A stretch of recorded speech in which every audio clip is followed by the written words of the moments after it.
여러분, 이런 경험 다들 있으실 겁니다. 정말 오랜만에 맞이한 꿀 같은 주말인데 침대에 누워 있으면서도 마음 한구석이 돌덩이를 얹은 것처럼 무겁습니다. 휴대폰을 만지작거리면서도 자꾸만 메일함을 확인하거나 남들은 지금 이 시간에도 무언가 대단한 성취를 이루고 있을 것 같다는 공포심에 사로잡히죠. 분명 몸은 쉬고 있는데 머릿속에서는 쉬지 않고 채찍질 소리가 들립니다. 너 지금 이러고 있어도 돼? 남들은 저 멀리 앞서가고 있는데 너만 여기서 멈춰 있는 거 아니야? 이런 생각들 말입니다. 이게 바로 현대인들을 소리 없이 갉아먹는 생산성 강박의 실체입니다. 우리는 멈추면 도태된다는 공포를 학습하며 자라왔습니다. 하지만 오늘 제가 단언컨대 말씀드립니다. 당신이 느끼는 그 죄책감이야말로 당신의 성장을 방해하는 가장 무거운 모래주머니입니다. 오늘 저는 단순히 쉬어도 괜찮다는 따뜻한 위로를 하려는 게 아닙니다. 왜 최고의 성과를 내는 상위 1%들이 휴식을 가장 치열한 전략으로 삼는지, 그리고 왜 당신의 죄책감이 사실은 당신의 지능을 떨어뜨리고 있는지 그 무서운 진실을 전부 공개하겠습니다. 이 영상을 끝까지 보신다면 여러분은 더 이상 쉴 때 불안해하지 않고 오히려 당당하게 휴식을 즐기며 남들보다 10배는 빠르게 목표에 도달하게 될 겁니다. 먼저 우리가 왜 쉴 때 죄책감을 느끼는지 그 심리학적 본질부터 파헤쳐 봐야 합니다. 우리 뇌는 신석기 시대부터 생존을 위해 항상 위험을 감지하도록 설계되었습니다. 그런데 현대사회의 시스템은 이 생존 본능을 교묘하게 비틀어서 우리가 무언가를 생산하고 있지 않을 때를 비상사태로 인식하게 만듭니다. 특히 소셜미디어의 발달은 이 증상을 최악으로 몰고 갔습니다. 새벽 5시에 일어나 미라클 모닝을 인증하고 주말에도 카페에서 노트북을 두드리며 갓생을 사는 사람들의 모습이 내 피드를 가득 채우죠. 그걸 보는 순간 우리 뇌는 강력한 코르티솔, 즉 스트레스 호르몬을 뿜어냅니다. 남들은 전력 질주를 하고 있는데 나만 멈춰 서 있다는 착각, 즉 포모 증후군에 빠지게 되는 겁니다. 하지만 여기서 여러분이 꼭 알아야 할 뇌과학적 반전이 하나 있습니다. 우리 뇌는 배터리처럼 단순히 전원을 끄면 충전되는 물건이 아닙니다.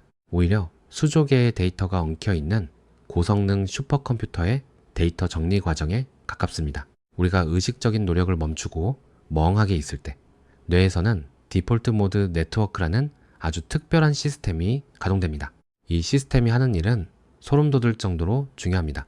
낮 동안 쏟아져 들어온 파편화된 정보들을 분류하고 쓸모없는 기억은 지워버리며 해결되지 않았던 난제들을 무의식 속에서 연결해 창의적인 해결책을 만들어냅니다. 쉽게 비유해 볼까요? 여러분의 뇌는 영업이 끝난 뒤에 식당 주방과 같습니다. 손님이 가득 찬 낮 시간 동안 주방은 온갖 식재료와 설거지거리로 엉망진창이 됩니다.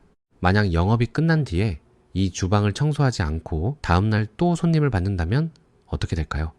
주방은 금방 마비될 것이고 음식의 질은 형편없어지겠죠. 휴식은 바로 이 주방을 청소하고 식재료를 신선하게 준비하는 시간입니다. 그런데 여러분이 죄책감을 느끼며 쉴 때 뇌는 청소 시작 버튼을 누르지 못합니다. 불안이라는 감정이 뇌를 계속해서 비상 가동 상태로 묶어두기 때문이죠. 결국 여러분의 뇌는 청소되지 않은 주방에서 매일매일 썩어가는 식재료로 요리를 하는 셈입니다. 이것이 바로 주말 내내 쉬었는데도 월요일에 몸이 천근만근인 진짜 이유입니다. 그렇다면 우리는 어떻게 해야 이 지독한 죄책감의 굴레에서 벗어나 완벽한 승리자의 휴식을 취할 수 있을까요? 제가 제시하는 첫 번째 전략은 휴식에 이름을 붙여주는 겁니다. 그냥 노는 게 아니라 뇌 업데이트 시간이라고 스케줄러에 명확히 적으세요. 오후 2시부터 3시까지는 지능 최적화 작업 시간이라고 임무를 부여하는 겁니다. 우리 뇌는 목표가 없을 때 불안해하지만 휴식 자체가 하나의 중요한 프로젝트가 되면 더 이상 죄책감을 느끼지 않습니다. 인류 운동 선수들이 훈련만큼이나 휴식 스케줄을 엄격하게 지키는 것과 같은 원리입니다. 두 번째로 가짜 휴식과 진짜 휴식을 냉정하게 구분해야 합니다. 침대에 누워 유튜브 쇼츠를 넘기거나 인스타그램을 보는 건 휴식이 아닙니다. 그건 뇌의 또 다른 디지털 쓰레기 데이터를 쏟아붓는 가혹한 노동입니다. 눈은 즐거울지 몰라도 뇌는 시각 정보를 처리하느라 비명을 지르고 있습니다. 진정한 휴식은 뇌로 들어오는 모든 입력을 차단하는 것입니다. 창밖을 5분 동안 바라보거나 휴대폰을 두고 동네 한 바퀴를 걷는 것, 혹은 그냥 가만히 누워 자신의 호흡에 집중하는 것. 이런 정적인 진공 상태가 만들어질 때 비로소 뇌의 청소 시스템이 가동됩니다. 세 번째로, 죄책감이 밀려올 때 스스로에게 던지는 질문을 바꿔야 합니다.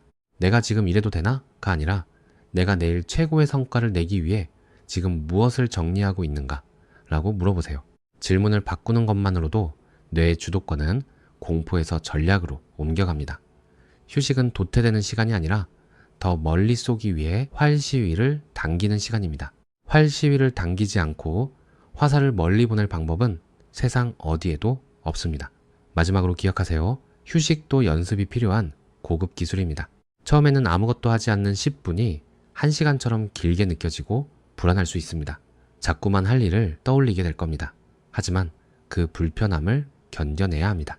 근육통을 견뎌야 근육이 붙듯 쉴 때 느껴지는 어색함을 견뎌내야 진짜 휴식의 깊이가 깊어집니다. 하루에 딱 10분만이라도 의도적으로 멍해지는 연습을 반복해보세요. 신기하게도 그 짧은 휴식 뒤에 오는 집중력은 이전과는 비교도 할 수 없을 만큼 강력해질 겁니다. 이제 결론을 말씀드리겠습니다. 여러분이 쉴 때 느끼는 그 불안함은 여러분이 게을러서가 아니라 그만큼 더 잘하고 싶고 더 높이 올라가고 싶은 열망이 크기 때문에 생기는 자연스러운 신호입니다. 하지만 그 열망이 여러분 자신을 갉아먹게 두지 마세요. 진정한 고수는 가장 오래 일하는 사람이 아니라 가장 영리하게 쉴 줄 아는 사람입니다. 오늘부터 여러분의 휴식에 당당해지세요. 여러분이 소파에 누워 멍하니 있는 그 순간에도 여러분의 천재적인 뇌는 최고의 결과를 내기 위해 치열하게 정보를 정리하고 최적의 경로를 설계하고 있으니까요. 당신의 휴식은 멈춤이 아니라 가속을 위한 완벽한 준비 단계입니다. 오늘 영상이 휴식에 서툰 여러분의 마음에 큰 위로와 명확한 해답이 되었길 바랍니다. 여러분은 오늘 충분히 그리고 아주 당당하게 쉴 자격이 있습니다. 시청해주셔서 감사합니다.